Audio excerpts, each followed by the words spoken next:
A lot of churches I see around, they are not Jesus churches. It's the pastor's church. Is it not scary that the World Council of Churches released papers about the state of the Nigerian church? That out of the 10 richest pastors in the world, 5 of them are Nigerians. But out of the 10 richest churches in the world, there's no Nigerian church there. Was it last month? There was a PFN biennial conference in Abuja, and I was invited as one of the speakers. So I got there. I was to speak on a Thursday and a Friday. And then one of the officials walked up to me and said, sorry, sir, the way this meeting is going, we might not be able to accommodate your message today. So at the end of the day, it's your church. It's not Jesus' church. Because some of you are not going to be comfortable with some of the things I'm saying. Because some of you are preparing and praying and fasting so that you will soon buy a private jet as a man of God. Please go ahead and buy it. But listen, the richest church in the world is the Roman Catholic Church. I preached in a Roman Catholic university last week in Dublin. A complaint was given to me by one of the leading churches in this country with me that I should handle. How do I handle? A senior pastor up there impregnated a girl down there. And when the pregnancy was coming out, the pastor decided to eliminate the girl and the pregnancy to cover evidence. And he's still preaching on Sunday. It's also the one that buried the girl. It's also the one that helped the parents to organize the funeral.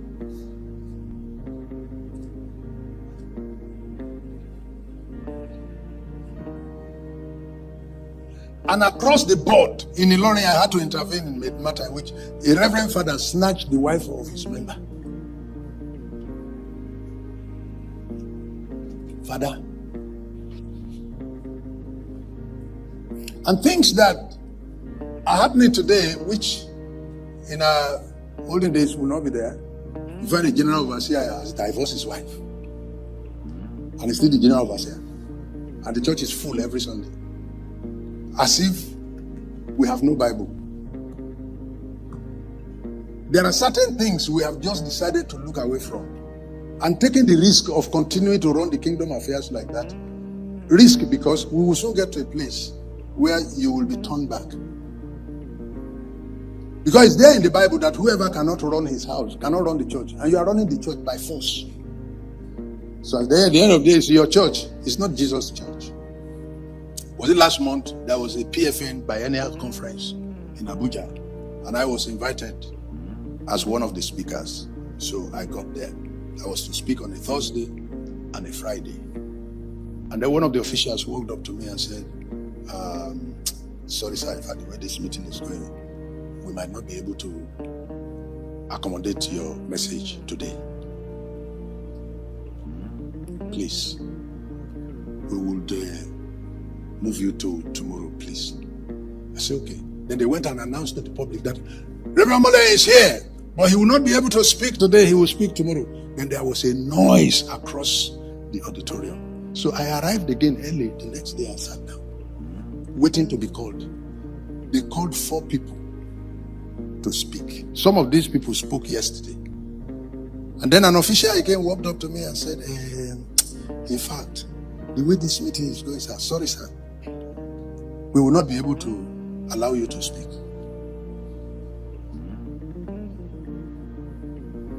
I returned to Ilorin without speaking.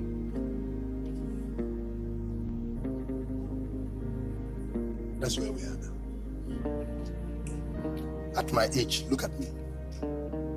Where is my senior among them? I was skimmed out. They brought me. They were the ones who even came to the airport to pick me. They lodged me in the hotel. And I got to the meeting and they didn't let me speak. But that's not an issue to me because I am not looking for a place to preach. Not at all. I'm overwhelmed. I'm a global spiritual personality as I speak. So I'm not looking for where PFN will put me to preach. No. But for that to happen to me tells me about the state of the church.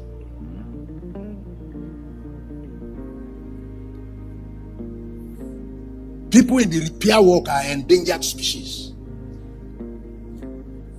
Because there are those who don't want, they are making money from the way it is.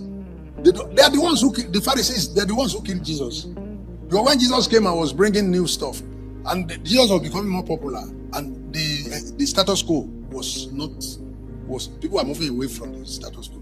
They saw Jesus as a threat, and they eliminated him. So as you see me, I'm now becoming very selective in the kind of places I go.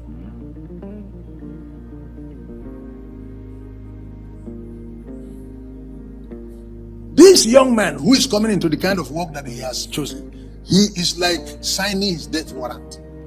Because there are those who don't want repair. They don't want restoration. You know, something damaged it to bring it to the way it is. That thing that damaged it and brought it to the way it is has not finished with it. So if you are coming to repair it, they don't want to see a person like you around.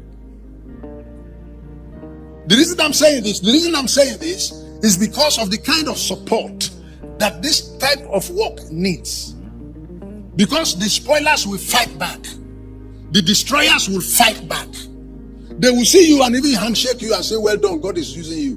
But what is inside them is bitter. They don't want to see a person like you around. Everybody who is here in this meeting, I'm asking you to recognize the risk that is involved in a repair ministry, in a restoration ministry, in a corrective ministry. A lot of churches I see around, they are not Jesus churches. It's the pastor's church. Is it not scary that the World Council of Churches released papers about the state of the Nigerian church? That out of the 10 richest pastors in the world, 5 of them are Nigerians. But out of the 10 richest churches in the world, there's no Nigerian church there. Hey, get in continue, so. It's worrisome. It calls for concern. World Council of Churches. Out of the 10 richest pastors in the world, 5 are Nigerians. And then, out of the 10 richest churches in the world, no Nigerian church is in the number.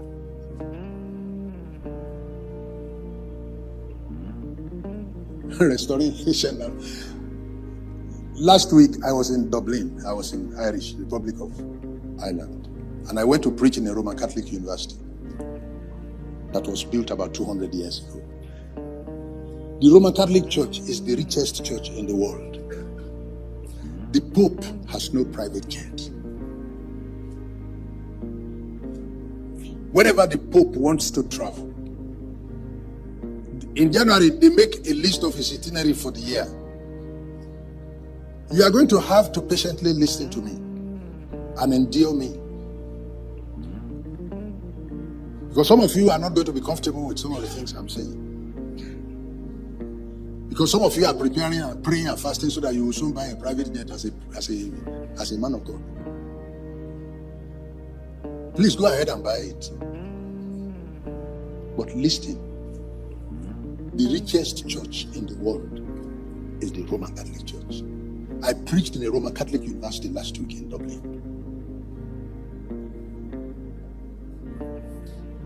The Pope developed his itinerary for the year and give it to Alitalia, the Italian national carrier. That so month, the Pontiff and his entourage will be going to Philippines. They will be returning so date. Carry them. So month, the Pope and the cardinals, they're going to the Caribbean. Take them and bring them back. The Alitalia has the itinerary and they run it as an airline.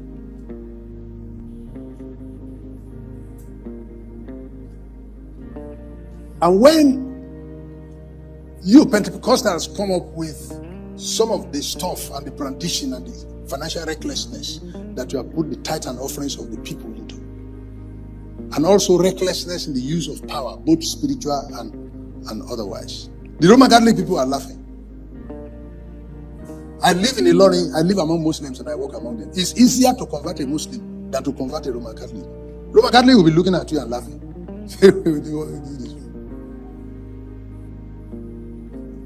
In Dublin, where I was last week, St. Patrick is all over the town, signboards and so on and so forth. St. Patrick is a Roman Catholic priest, and he ordered all the snakes in the Republic of Ireland to gather, and they gathered. And he ordered all of them to crawl into the sea, and they did. The Republic of Ireland is the only country in the world today that has no snake. A man of God crawled them into the sea, and he's a Roman Catholic. Recently, my church got burnt, and got burnt completely. And my 40 years of work was burnt in 1 hour. And I watched it burn. A sheet of paper I could not take away. I've written 40 books. They all got burnt. The computer storage where I put some of the things, they're all destroyed. And I'm wondering how I can regenerate the ideas. Unfortunately for me, as I get older, I begin to forget things. And I don't usually preach from scripts. I went around to inspect the damage that was done to my church and found out that the fire was so intense, it's like hell, that the walls were broken. It could not pass integrity test. The fire was so intense that the pillar split open and you can see the iron rod inside. And the government advised that we should not even go near it because the whole thing, the rest of the wall is hanging and will collapse on anyone. I have to lay fresh foundation to build a new house. Sometimes a restoration may be so expensive that it may even be cheaper for you to embark on building a new one. Be that as it may, a restoration offers you opportunity to amend errors in the original plan. A restoration affords you the opportunity to do it better, to have it better. And as they are building me another church now, they are building a church that is 3 times larger and bigger than the one that was burnt. So sometimes a damage done can afford you the opportunity to do it better. The Bible talks of Job and said after this. So you mean all of Job chapter 1 to chapter 41, you call it this? Yeah. You want to say after this. So all the attack, all the damage, all the destruction that was done to his business and family and children all died. The Bible called it this. And the reason the Bible could reduce all of that disaster to this was because the Bible says after this, Job lived 140 years. So he had more to his life than he lost. And the Bible says he had double of what was destroyed. So sometimes, in waiting and surviving a disaster, like I praise God we all have, gives us an opportunity to build a better church, build a stronger church, build a stronger, a more desperate team of young people who are ready to go for Christ, build a more daring. There were things that I no longer could do for some positive reason that denied me some advantage. I used to go to different hotels in Ilorin to preach, and some of the prostitutes have been converted to the church. But it came to a point I can no longer go there because of newspapers. They won't tell you what I went there to do. So there's the cost of fame, and it makes me very unhappy. That ministry in our day, or ministry today, I want to say, is different from ministry in our day. And it's as if the church has lost her essence as a role model for the society.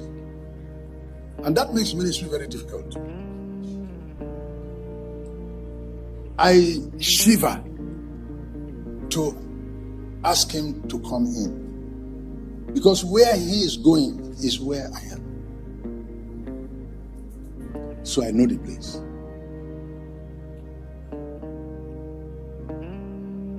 This house was not like this before. This house had been broken and destroyed. This house had been broken into by thieves. This house, this present house. This house is about to collapse. And it is into that house he is entering. A house that is collapsing. And like Haggai asked, he said, who among you saw this house in its first building? And how does it look now? He's entering a house that is collapsing. And those of us who saw it collapsing and were walking out of it, we're putting our two hands on our head and say, hey. Restoring the ancient landmarks. I asked again and again, what do you say this meeting is all about and this ministry is all about? Mending men. That's to assume that there are things that are mendable. Certain damages are beyond men's.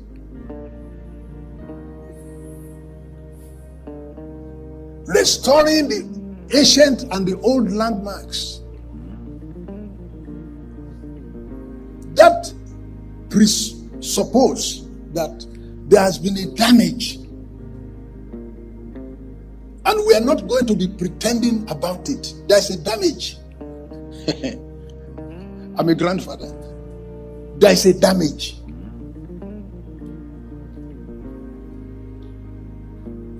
This house is collapsing, and there is the need for God to raise people to address the body.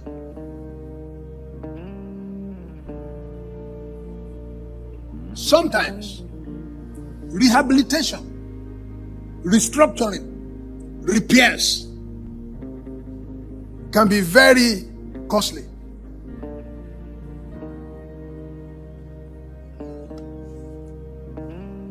To return us to a former state, to ask that the house be put in a rehabilitation, get workers to remove the roofing sheet that is leaking and put another one, strengthen the pillars, and so on and so forth.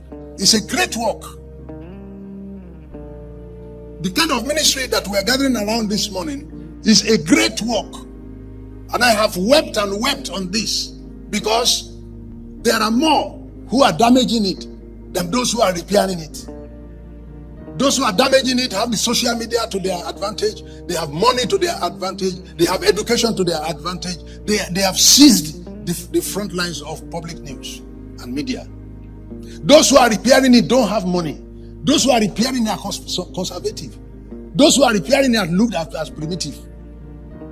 So the damage to the house of God, those who are repairing it, they are fewer than those who are damaging it. Those who are damaging it are doing it daily, day and night, and they are not stopping.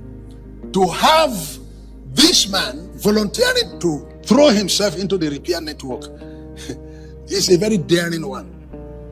People in repair ministry are hated. People in repair ministry, they are hated. Because there are those who are benefiting from the spoilage, and they don't want to see repairers around.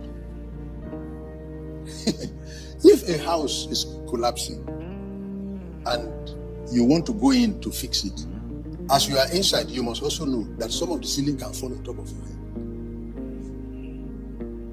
As you are entering, you must also know that some of the planks may fall on your head. That is the risk factor involved in restoration work. Two people are fighting, you came in and you want to separate them. You must understand that certain fish that was not meant for you, you may collect it. He's aiming at hitting the opponent. You are the one trying to stop it. I'm trying to let you see the kind of risks that are involved in the restoration ministry. And that's why nobody wants to get involved. You don't want to offend people.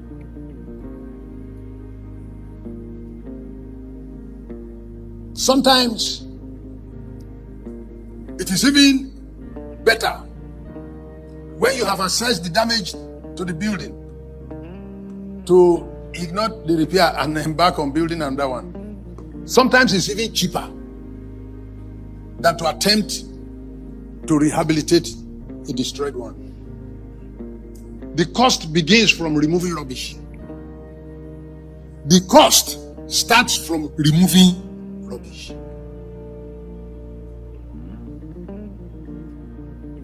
My last child is a girl, dressed one day and was going out. And I called her back and said, where are you going? She said, she's going out to meet some of her friends. I said, like this? Then she turned me to her mirror and was turning. I said, what is wrong with this one like this? What is wrong? She said, what is wrong? I said, well, there's nothing wrong. The only thing wrong with it is that you are my daughter. Who does not know me in this town? Go back and change. Wear another one. One certain other girl said, that is Baba Molehin's daughter. Hey! You see, that's the reason I will tell my wife, if you go out like this, there are those women in church that will not ask questions. They will just say, since you did it, it is correct, and it's not. It may be correct for the followership, but it's not correct for the leadership. Samson should not be the type of brother that will just be asking, what is wrong going to a Baba? You can go to a Baba and Baba. Nothing is wrong going to a Baba, but you cannot. And it takes a degree of maturity for you to weigh yourself on a scale that you yourself can read in spiritual measurement, to know how to behave yourself. And when you have veered off, and it's not a question of is it right or is it wrong. Look, there are many things that the call of God upon your life will not allow you to do. Can we even go the far of God? If you want to be a pilot, the ethics of that profession require you can't get drunk. You can't go and socialize and come back drunk. They withdraw your license. If you want to be a medical doctor, you can't get drunk. You will kill people. Even in this world, there are regulatory bodies that stipulate the kind of lifestyle you have to live if you have to develop a career in that direction. Christianity is about the only one that have no guideline where anybody do anything. But I tell you that Samson cannot come out and be querying what's wrong with going to a Baba. Nothing. But you cannot, because before you were born, an angel came to this world 2 times on your account and stipulated your ministry that you are going to deliver Israel from the hand of the Philistines, and that the cost for you will be for you to leave your head like that. You are a Nazarite. And the day you go and remove, you trivialize the call of God upon your life and trivialize the conditionalities, and you go and remove it. That day the power leaves you and you become an ordinary person. So it's up to you to weigh yourself in a scale. Men, that this head that we're talking about, look at what God has done for the head. Yes, it is with the head we carry load, but it's also the head we wear crown. God had designed the head in such a way that man, who is the head of the church, the wife, the world, must recognize the value that God deliberately added and gave and assigned and blessed the head with. Look at the head. The head is the one that carries all. It's on the head the eyes are posted. You think God does not know what he's doing? He could have, if it is to see ground, he could have put one leg here and one eye here and put another one. So you just like touch, like you because if your eye is nearer the ground now, then you will know, you will see stone. He put it on the head. The head is the highest point in a man's stature. so that you can see far. You can see for the body. He put the ears on the head so that you can hear for the body. He put the nose so you can perception for the body. He puts the mouth on the head so you can speak for the body. He puts the brain on the head so the brain can control the whole body. Look at what God has done for the head. The mad people you see on the street, their fingers are 5. Their legs are correct. The only point that is not correct is their brain. And once that area is not correct, then you see them eating inside those beans. He can sleep on the road. Mending men will have to deal with broken heads. Will have to deal with blinded eyes. Will have to deal with deafened ears. With mouths that are muted. And men have gradually been so intimidated over the years till this present day, that man continues to lose his place and strength and essence. So much that the social scientists have come and have intimidated us and put women above us. And we have also allowed indulgences and compromises today that you don't even, we are looking for fresh definition for marriage, because a wife can be a man. Men have been so adulterated that our values are lost. Mommy and I were passing through Paris on Monday, and Mommy pointed to the wall and said, "See the picture of Father Dennis." Father Dennis. Father Dennis was a Roman Catholic clergyman. And he used to come to preach in a square in Paris, dressed in his cassock. And one man walked up to him and said, "Don't come here to preach again. We don't want to see you around here. Don't come and talk about Bible here." And Father Dennis would not hear. The last time Father Dennis preached in the square in Paris, the man arrived with a knife and was sitting to one side of the square and sharpening his knife while Father Dennis was preaching. The noise of the sharpener will attract Father Dennis all the time, so he takes a glance at him. And the man also take a glance, and you will soon hear from me. And then he will be sharpening. And when he was done with the sharpening, he sharpened it so sharply that he didn't want to throw the knife twice. So he went to Father Dennis and told him, "We've told you not to come here to preach, you refuse." Wham! One such swing. Father Dennis' head dropped down. And Father Dennis himself picked his head in his hands. And the head continued to preach. And the head was saying, "I've not finished talking." The man put his knife down and ran away. And Father Dennis carried his head in his hands and trekked for miles. And his head was still preaching in his hand. Until blood finished in the body of Father Dennis and he collapsed and died with his head in his hand. You go to Paris today, you ask of the blood street. The blood street is that street where the blood of Father Dennis stained the whole road till he died. And where he died, the Roman Catholic people went and built a cathedral there and put a sculpture of Father Dennis in front of that cathedral with his head in his hands. So when you Pentecostals are talking about science and what the Roman Catholic people are laughing.